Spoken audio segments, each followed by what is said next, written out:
I see lights in the rain, and you are with me again. When April sprinkles her dreams in my heart, when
Olá, meus amigos, muito bom dia, tudo bem com vocês? Eu sou o Gustavo e sejam vocês todos muito bem-vindos a mais uma transmissão do canal oficial da família 5%. Eu quero começar saudando a família do Instagram. Bom dia para o pessoal do Instagram. Deixa eu colocar aqui, vou colocar aqui o endereço, né, do Instagram. Se você quer se juntar na família no Instagram, aí está o endereço, basta você fazer a solicitação e eu prontamente adicionarei você. E se você quer também seguir a família pelo Twitter, um grande abraço, um beijo no coração para a família do Twitter. Aqui está o endereço. Aí está o Twitter. E vocês podem também começar a seguir a família lá no Twitter.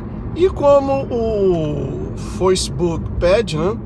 E o canal já está há várias semanas, não sai de 51.700, sobe e desce. Eu novamente coloquei, apenas como forma de curiosidade, ou por curiosidade, todas as vezes que alguém se inscreve no canal, eu estou recebendo um e-mail que fulano de tal se inscreveu no canal. Olha, sem sombra de dúvidas, pelo menos de 20 a 30 pessoas ontem se inscreveram no canal. E o número não mudou. O número não mudou. Então, já tem um mês, se não me engano, que eu não saio de 51. Agora empaquei em 51.700. Mas não estou chorando, não é mimimi.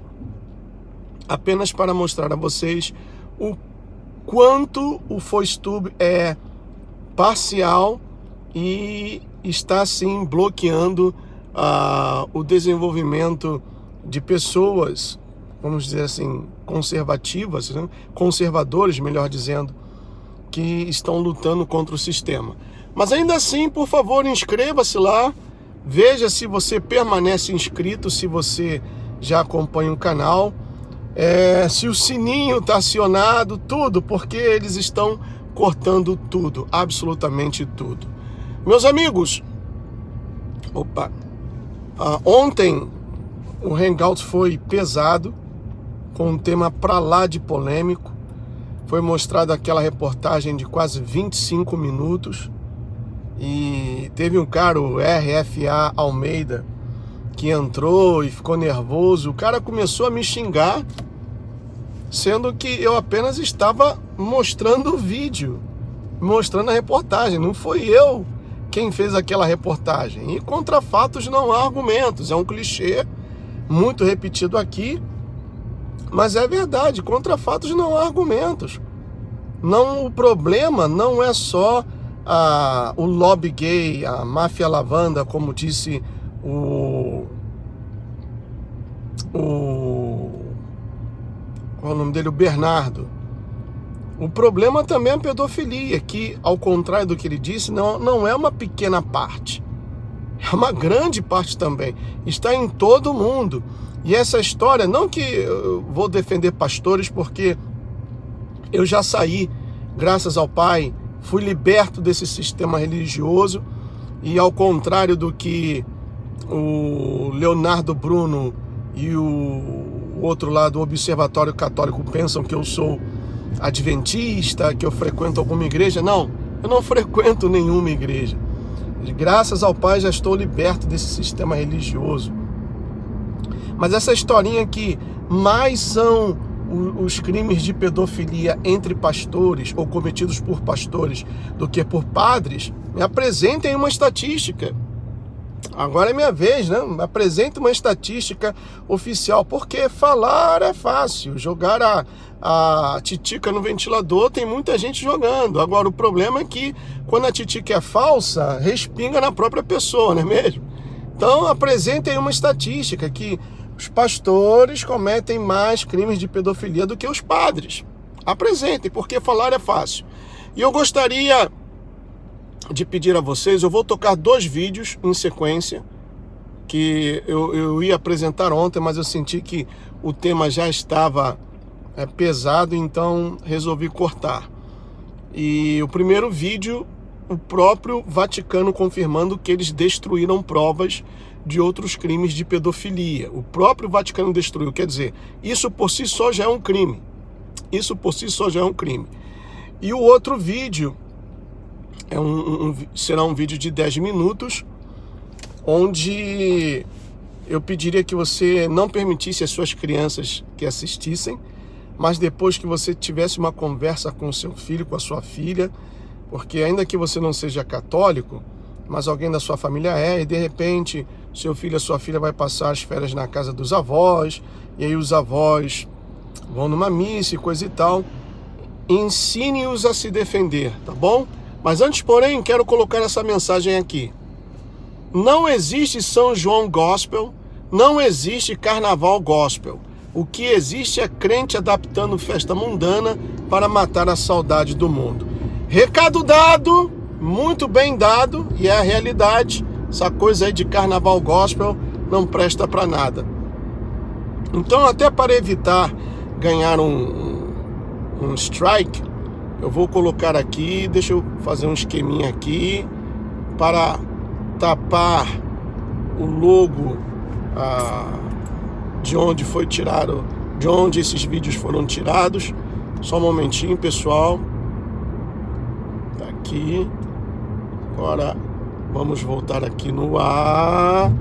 É todo um esqueminha aqui, né? Dirigindo e fazendo live. Olha, tem gente que fica pra morrer comigo. Tem gente que não gosta não. Mas as pistas aqui são seguras, o trânsito é seguro. Além também do carro ser bastante seguro, cheio de alertas. E não é aquela loucura de um cortando o outro. Apesar que teve uma senhora que ontem entrou na minha frente, por isso eu tive que buzinar. Mas vamos lá, esse é o primeiro vídeo. Em Roma, no terceiro dia da conferência que discute o combate a abusos sexuais dentro da igreja, o Vaticano admitiu que destruiu arquivos sobre os autores dos crimes. No encontro deste sábado, o cardeal alemão Reinhard Marx falou sobre a necessidade de transparência no tratamento de casos de abuso sexual de menores. Ao lado do Papa Francisco e diante de bispos de todo o mundo, ele admitiu que a Igreja Católica destruiu dossiês sobre abusos sexuais. Arquivos que poderiam ter documentado as terríveis ações e nomeado os responsáveis foram destruídos ou nem mesmo criados, disse. Enquanto os líderes católicos debatiam, vítimas de abuso sexual protestavam no centro de Roma para exigir mudanças na estrutura da igreja e o fim dos abusos praticados por religiosos. Não mais abusos! Uma das vítimas presentes no protesto pediu ao Papa coragem para avançar e tolerância zero para que a igreja não seja terra sem lei. É o que exigimos e acho que é o que todos no mundo esperam da Igreja Católica, declarou. A conferência, que reúne líderes religiosos de 130 países, termina amanhã, com um discurso final do Papa Francisco. O Vaticano diz que vai criar medidas de acompanhamento para garantir que todos os bispos voltem para casa, sabendo como implementar procedimentos anti-abuso. Bom, vocês puderam ver aí, o próprio Vaticano destruiu provas. Isso por si só, como já foi mencionado antes, é um crime. Agora, a pergunta é: quem ou qual governo terá a coragem de investigar isso? Porque, como diz a Bíblia, essa meretriz deu de beber do seu vinho para os governantes do mundo e os embebedou com esse vinho da prostituição, da luxúria, da corrupção, etc. Agora vem um outro vídeo aqui, esse é forte, não permita que as suas crianças vejam.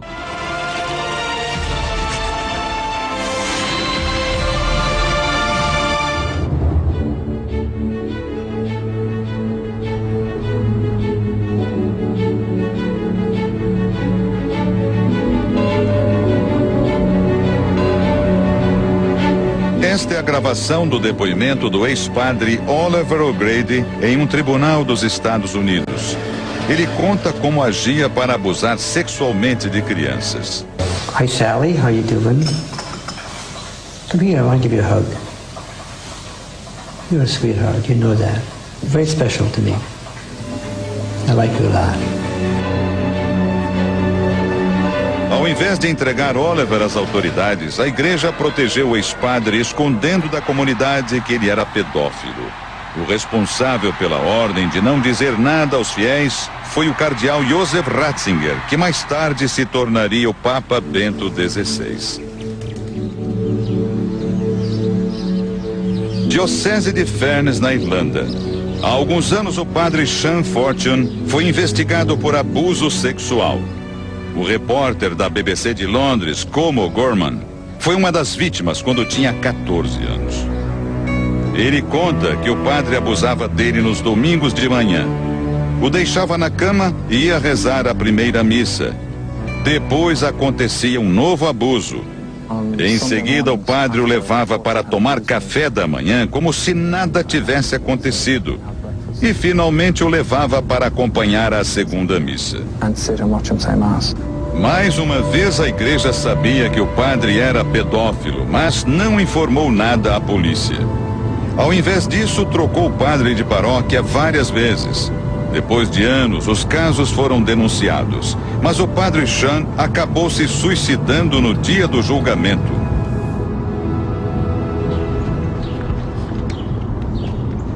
Uma equipe da BBC tentou falar com o bispo da arquidiocese da cidade, Brendan Comiskey, sobre o caso, mas ele não quis dar nenhuma declaração. Thank you very much. Why didn't you stop him, Bishop Comiskey? O bispo Brendan não fala porque há outros casos de abuso sexual na cidade. Hoje o repórter trabalha ajudando as vítimas de abuso sexual e, segundo as investigações dele, foram mais de 100 casos contra meninos e meninas praticados por 26 padres na Irlanda. Ele diz que na Igreja Católica existe um código interno para proteger os padres pedófilos e que ninguém se importa com a segurança das crianças que frequentam as paróquias.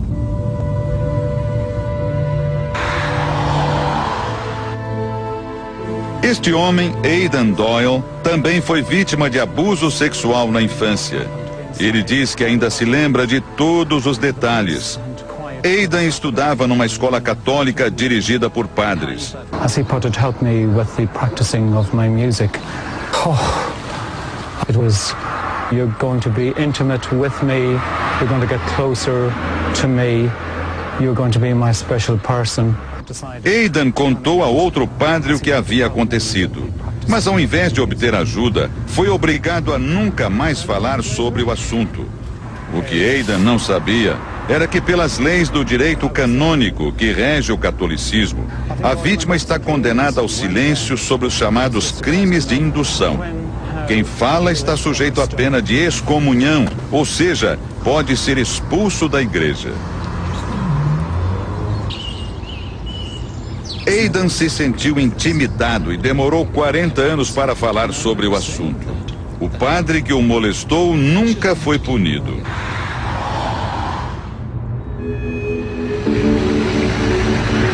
Quem explica o crime de indução é o padre Tom Doyle, especialista em direito canônico. Ele foi punido por criticar as leis da igreja.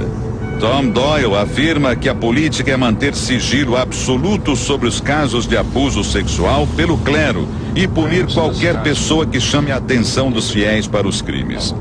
Em nenhum documento da igreja consta preocupação em ajudar as vítimas.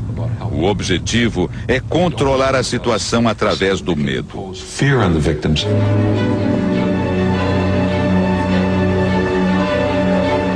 Durante cerca de 20 anos, o encarregado em manter a política do silêncio foi o cardeal Josef Ratzinger. Habemus Papam. Depois de assumir como Papa, ele ordenou que os casos de abuso sexual permaneçam sob absoluto controle do Vaticano. A intenção é preservar a reputação dos padres até que a igreja investigue. Na prática, os casos são abafados até que eles caiam no esquecimento. It's all controlled by the Vatican, and at the top of the Vatican is the Pope. So Joseph Ratzinger was at the middle of this for most of the years that Cremen was enforced.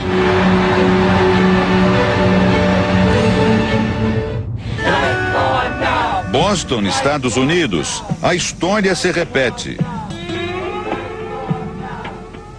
Padres acusados de abuso sexual foram transferidos de paróquia. Aqui o repórter conversou com Patrick Wall, ex-monge beneditino. Ele conta que a cada novo caso de abuso era convocado para substituir o padre afastado. e diz que a ordem era não falar nada. Se fosse necessário, a igreja fechava acordos extrajudiciais. Ele afirma que somente em 1996 a igreja tinha um orçamento de 7 milhões de dólares, quase 12 milhões de reais, para indenizar as vítimas. $7 million budget in 1996. Desiludido, o padre Patrick abandonou a batina para apoiar os advogados das vítimas que entraram com ações contra a igreja.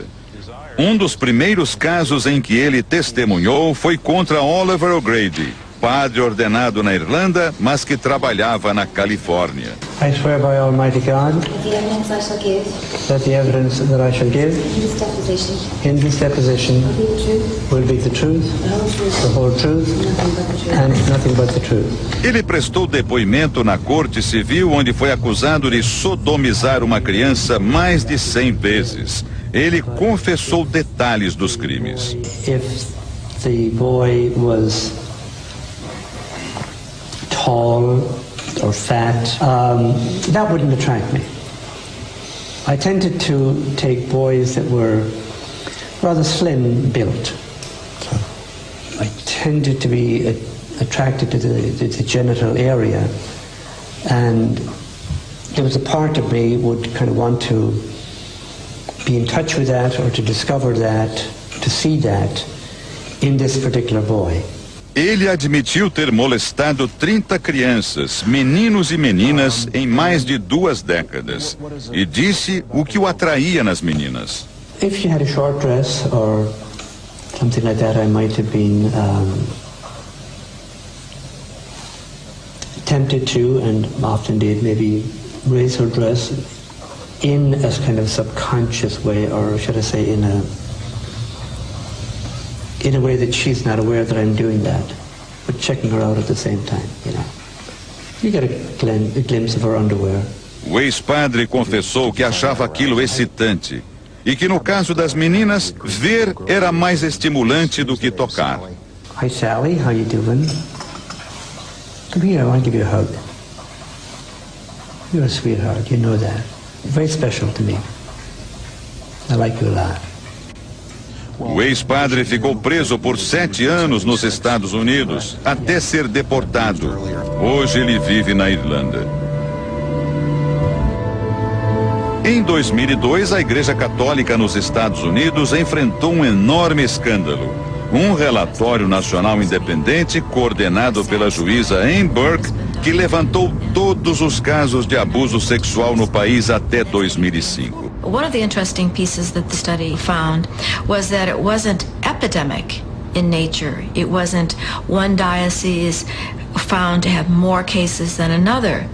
It was endemic, in which from the Atlantic to the Pacific Ocean, the same percentages of criminal sexual assault against minors occurred in every diocese.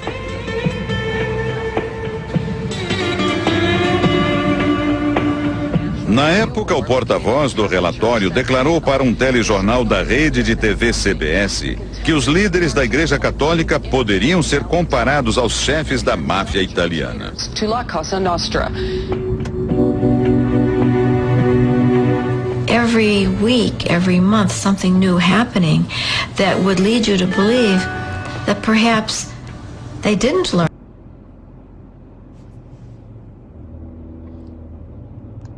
Opa, vamos lá. Agora não quer sair daqui Bom, mas...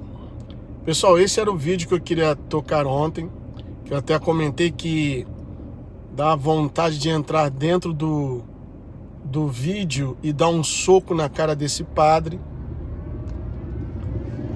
E vocês viram como a técnica que ele utilizava para abusar de garotinhas, falando que amava, que era um sweetheart, que quer dizer uma pessoa agradável, adorável, etc e tal.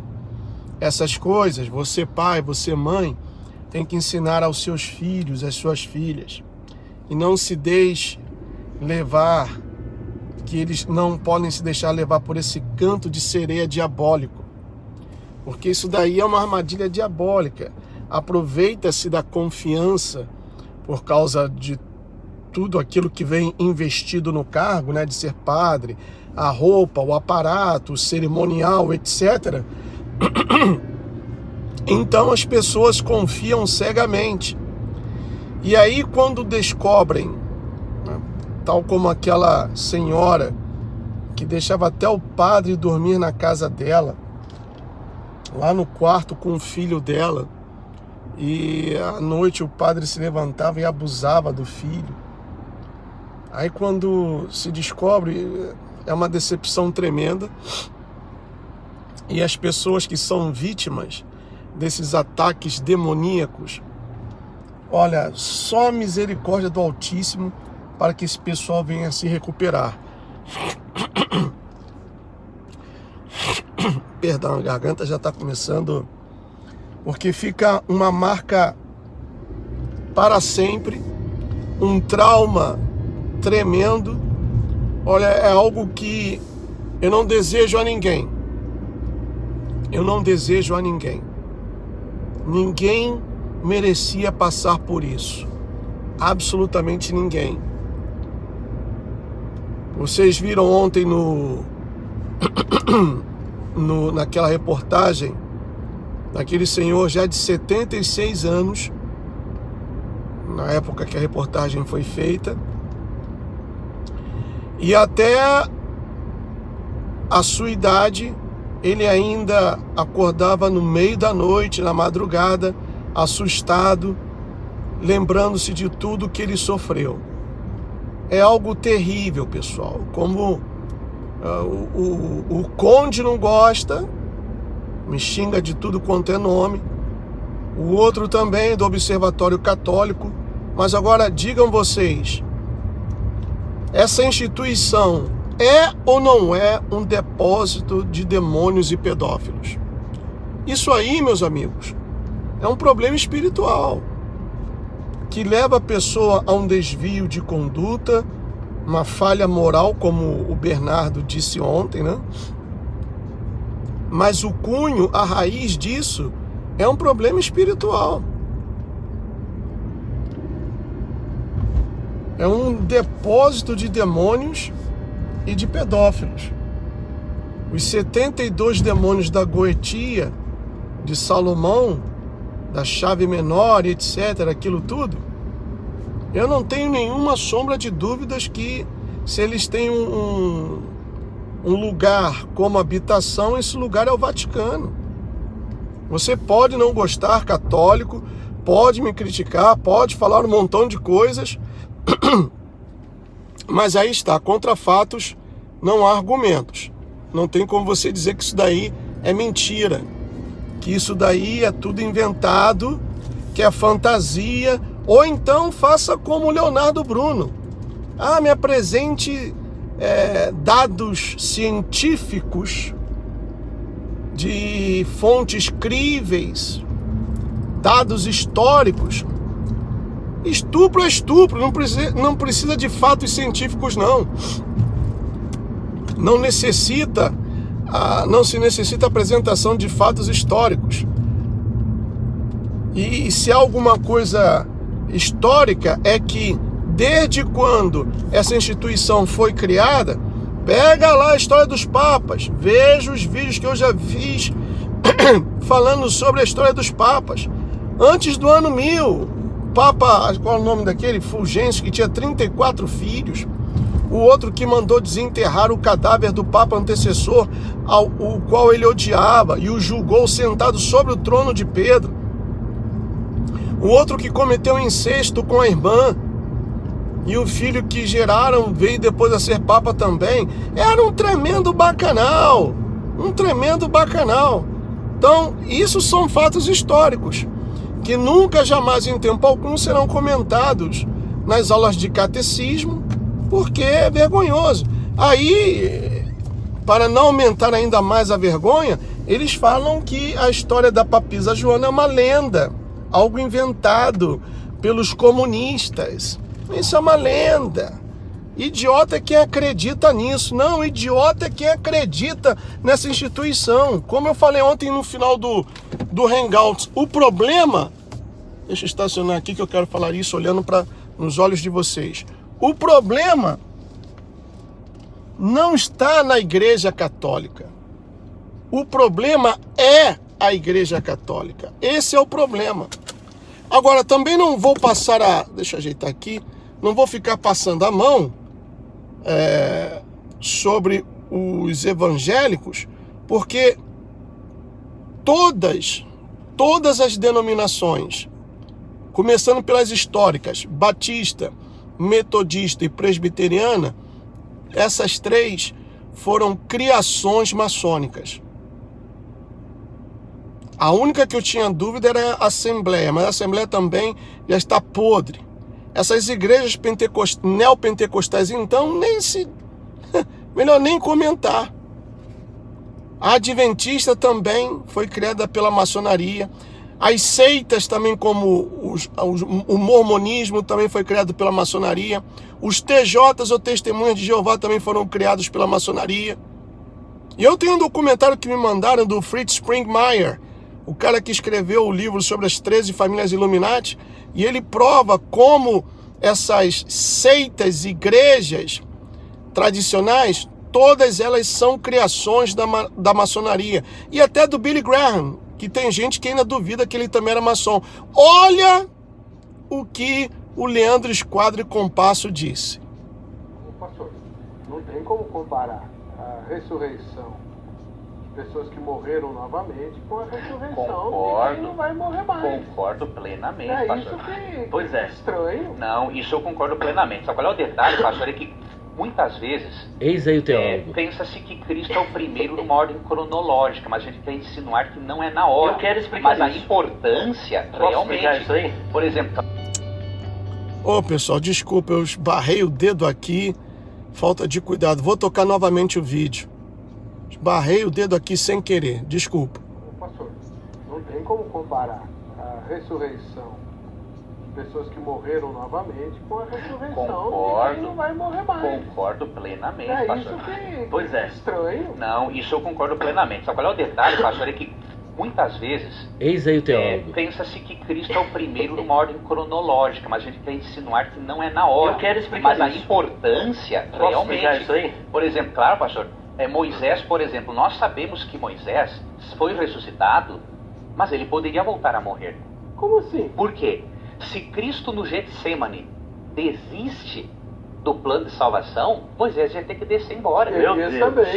Elias também. Então, nós cremos que a ressurreição de Cristo é especial, sim. Não é que não podemos comparar com as outras. Eu só citei no nível cronológico. Então, assim como Cristo, ele é das primícias porque ele morreu, ou melhor, que ele ressuscitou e ele não volta a morrer mais, nós não o igualamos com Moisés por ele ser ressuscitado. Por quê? Porque Moisés poderia morrer ainda. Se Cristo não cumpre o plano na cruz, já era. Com de fora o senhor deixou a deixa que eu precisava. Ah, vamos lá. Ora, se Moisés apareceu com um corpo glorificado no seu entendimento do modo da transfiguração, significa que ele ressuscitou com um corpo imortal. Se ele ressuscitou com um corpo imortal glorificado, como é que ele poderia voltar e morrer, uma vez que ele tem a imortalidade? Olha que contradição bíblica. De jeito nenhum, tem que a cruz de Cristo tem que garantir a imortalidade. Tá, mas se ele... Estão vendo aqui a interrupção? É que ele apareceu em glória lá no monte. Então ele apareceu glorificado. Mas não é porque imortal. ele aparece, então, pastor, em glória, que ele não dependa do sacrifício de Cristo para pagar a dívida. Ah, mas isso daí é uma ilação, uma dedução e uma indução. Não. Agora veja bem, então já tem um problema sério. Se ele volta a morrer, então ele já não é corpo imortal, não é corpo glorificado, já é um outro entendimento. Viram aí, né? Esse herege não aguenta 5 minutos de um debate com uma pessoa que tenha... Não é necessário um profundo conhecimento, não, mas que tenha um conhecimento razoável das Escrituras. Viram o que ele disse? Que Moisés ressuscitou. Ah, nós sabemos que Moisés ressuscitou, baseado naquela passagem que houve uma luta, pelejaram pelo corpo de Moisés e que Moisés apareceu com um corpo celestial. O próprio Eterno disse para Josué: Josué, meu servo Moisés é morto, está morto. Para de ficar chorando aí e agora é contigo. Faz com que esse povo Israel vença as batalhas e assuma, tome posse da terra prometida. Para de ficar choramingando. Moisés já era. tempo de Moisés já passou. Aí um pastor que conhece a Bíblia foi e desmoralizou ele ao vivo e a cores. O Leandro Esquadra e Compasso. E é o conselheiro bíblico da Igreja Adventista do Sétimo Dia, que sinto muito em informar-lhes, mas também é uma criação maçônica. As igrejas evangélicas, ou o evangelho, tal como nos foi ensinado no Brasil, tudo criação maçônica. Pega a Bíblia, meu amigo, e leia, e responda-me se o Messias criou alguma denominação. Como o doutor Pedrosa vem batendo nos hangouts dele. Me diga qual foi o templo que o Messias construiu. Você não vai encontrar nenhum. Não vai encontrar. O catolicismo hoje é o caldeirão da bruxa. É uma mistura de mitraísmo com adoração a Baal e tantas outras coisas. E agora está aí o Chiquinho lutando para o estabelecimento da religião da nova era. E já estão criando o Crislã. Bom, já estou chegando ao final dessa transmissão, mas permita-me mostrar-lhes umas coisas aqui, umas fotos, né? Essa aqui primeira, aí está, 699 anos do martírio de Jacques de Molay. Sabe por que criou-se no Brasil? E essa revista é uma revista maçônica, o Malhete. Vocês podem ver lá em cima o Esquadra e Compasso e a letra G do Gadu, e comprovando que é uma revista maçônica. Vocês sabem por que sexta-feira 13 é considerado um dia de azar? E por que o PT oficializou o 13 como seu número oficial do partido? Porque esse Cavaleiro de Malta aí, que depois a instituição também foi infiltrada pela maçonaria, morreu numa sexta-feira 13. E o 13, dentro do mundo místico, vamos assim dizer, é um número que representa a rebeldia contra o Criador. Por isso. Então, convencionou-se dizer que sexta-feira 13 é o dia do azar, por causa da morte desse Jacques de Molay. E todo filho de maçom, da idade de 13 a 21 anos, automaticamente é inserido nessa, vamos dizer assim, fraternidade dos filhos de maçons, de Molay. Passando agora para a próxima, temos aqui o irmão Adam Weishaupt, maçom e Illuminati. Veja aqui, revista da maçonaria, o Malhete. Aí está. Passando para a próxima. Briga do Papa com Cavaleiros de Malta revela a posição do Papa Francisco contra a maçonaria. Aí você vê isso e pensa, tá vendo? O Papa é contra a maçonaria e coisa e tal. Não, meus queridos. O Papa não é contra a maçonaria. Essa briga aí é por causa de uma propriedade. Diz assim, ó. Começou com uma briga por recursos humanos, então veio uma disputa sobre preservativos, seguida por preocupações papais sobre maçonaria. Agora tornou-se uma guerra total por procuração entre o Papa Francisco e os tradicionalistas do Vaticano que se opõem a ele, tendo como campo de batalha um palácio renascentista ladeado pelas vitrines de Jimmy Choo e Hermès, na Via del Condotti, a rua mais exclusiva de Roma. Essa é a briga dele, porque os Cavaleiros de Malta também são maçons. Então a briga por causa de preservativos e por causa de uma propriedade, de um castelo renascentista. Aí acima diz assim, maçonaria e os batistas no Brasil. A maior organização protestante evangélica dos Estados Unidos da América, a Convenção Batista do Sul, responsável através da Junta de Richmond pela implantação do trabalho batista no Brasil, possuía naquela época e ainda hoje possui um grande número de membros maçons. Tá aí, pessoal. Vai dizer que isso é mentira, batistas? Vocês vão dizer que isso é mentira? Que o primeiro batismo de uma igreja evangélica, se não me engano, foi no Brasil? Sim, no Brasil. Foi realizado dentro de uma loja maçônica. O primeiro pastor consagrado no Brasil foi consagrado dentro de uma loja maçônica. O que vocês vão dizer? Não tem o que esconder, não. Olha aqui que bonitinho. Neymar e o dentista dele. Olha o símbolo Illuminati. Aí, olha. Ao vivo e a cores. Mais outra. Olha o aperto de mão do Serra com Barack Obama. Tá aí, ó. Serra e Obama em recente aperto de mão maçônico. Muitos acreditam que a troca de olhar é satânica. E ali, entre eles, o responsável pelos Cavaleiros de Columbus, lá de Nova York. Ou os Cavaleiros de Colombo. Aqui algumas figuras do passado que também eram maçons. Tá aí, olha, o Jânio Quadros. Deixa eu procurar aqui essa foto, aqui no telefone. Tá o Jânio Quadros, Mandela, Martin Luther King e vários outros. Ah, mas você tem que falar da estrutura de poder, em vez de ficar falando de Illuminati, maçonaria, papudinho. A estrutura de poder é feita por quem? Por seres humanos. E esses seres humanos servem a quem? Ao diabo, sendo que há várias divisões. E a maçonaria é quem está comandando juntamente com os jesuítas e com o apoio tremendo do Vaticano.